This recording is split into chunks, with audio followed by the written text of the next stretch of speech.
Hello, everybody. David Shuster here. It was meant to be a spectacle of strength. President Donald Trump's long-promised military parade, complete with soldiers, tanks, and patriotic pomp. But what Washington witnessed was something altogether different. A lurching, lackluster procession playing to empty sidewalks, soldiers who marched out of sync, and a commander-in-chief who at times seemed barely awake. This wasn't a show of strength, it was a feeble vanity project collapsing under the weight of its own absurdity. But it was far from the type of demonstration that I think that the President of the United States anticipated. Look, this isn't China, this isn't North Korea. You can't force citizens to show up for an event like this, let alone on a hot Saturday with storms looming overhead and serious security protocol to deal with. Meanwhile, across the country, millions of Americans turned out in force for No King's Day, a people-powered rebuke to the very authoritarianism Donald Trump's parade tried to glorify. He just doesn't care about veterans. All he cares about is himself and money. From Philadelphia to Los Angeles, St. Paul, Minnesota to Dallas, Americans gathered in nearly 2,000 cities and towns. I love the flag, but I'm flying it upside down today just because we are in distress. Let's be clear, Donald Trump has always been obsessed with military parades ever since attending Bastille Day in France back in 2017. He has longed for his own moment of chest-thumping pageantry. But America, despite all of its flaws, doesn't do coronations. We don't parade tanks down Pennsylvania Avenue like a banana republic dictator. We don't need to, because true patriotism is about principles, not parades.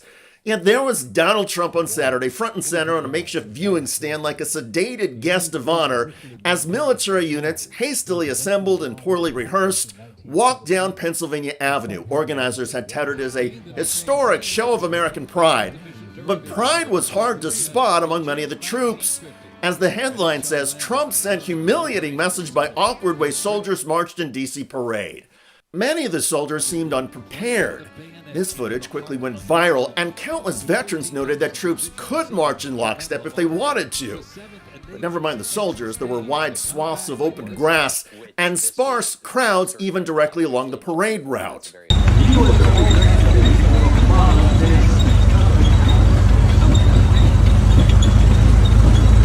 Talk about embarrassing. And indeed, this entire parade wasn't patriotism, it was propaganda without an audience. Military cosplay for a convicted felon who was made a mockery of the U.S. presidency.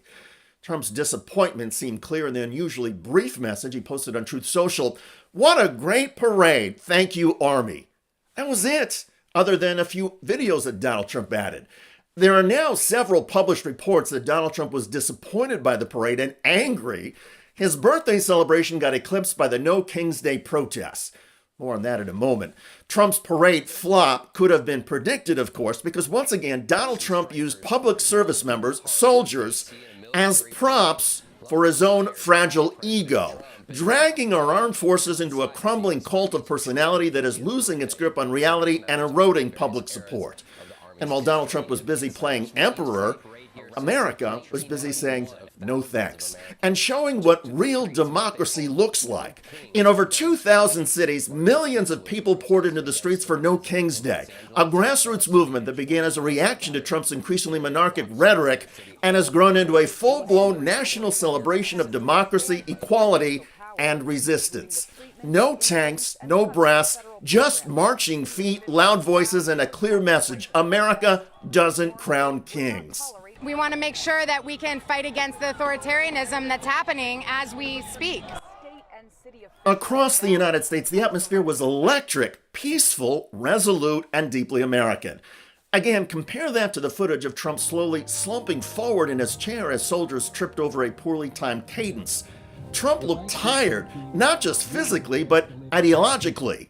Out of sync with the moment, out of sync with the country. His communications director, Stephen Chung, this morning put out a social media post in which he said there were 250,000 people that came out for this parade. That's just not accurate.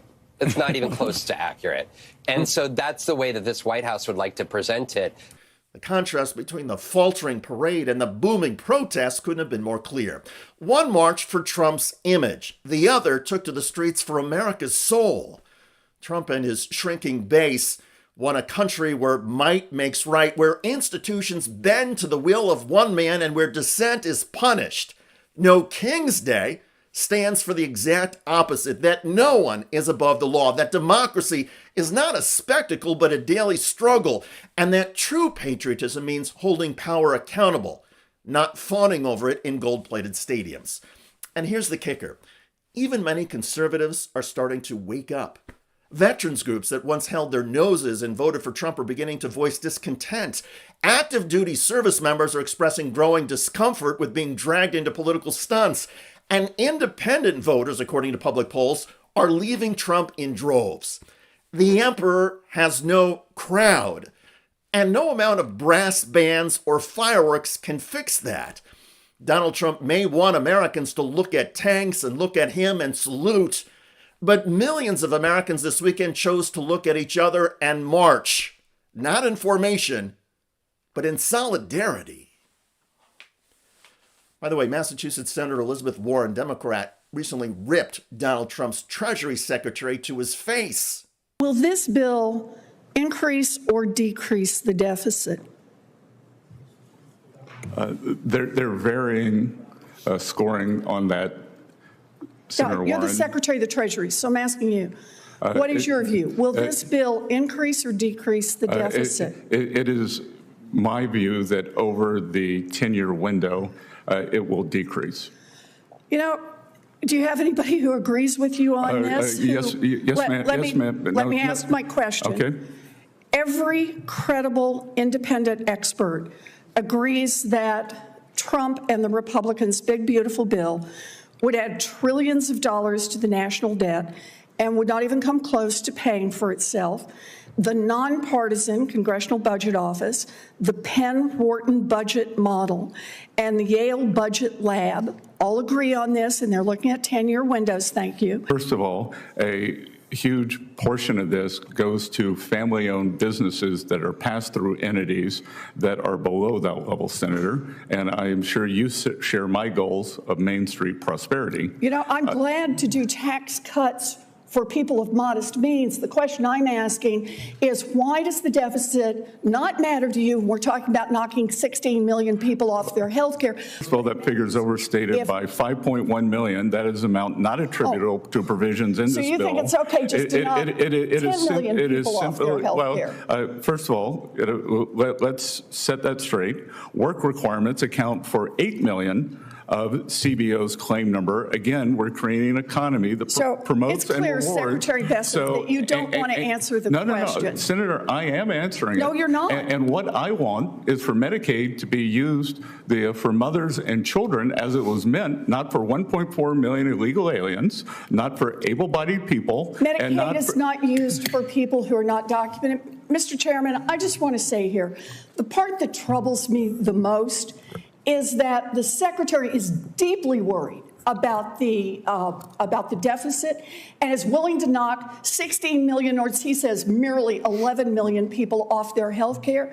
Matters so much, but it doesn't matter so much if you're cutting taxes for billionaires. Then it's okay to run up a big deficit. I think that's wrong. Check out that video at the link below. It generated a lot of comments on YouTube. One of the most popular is from Sandy, who wrote, Senator Warren demonstrates strength, intelligence, and courage. She's an incredible role model. Indeed. I look forward to reading your comments about Donald Trump's flop of a military parade and the contrast with the massive No King's Day protests. I'm David Shuster. Thanks for joining us.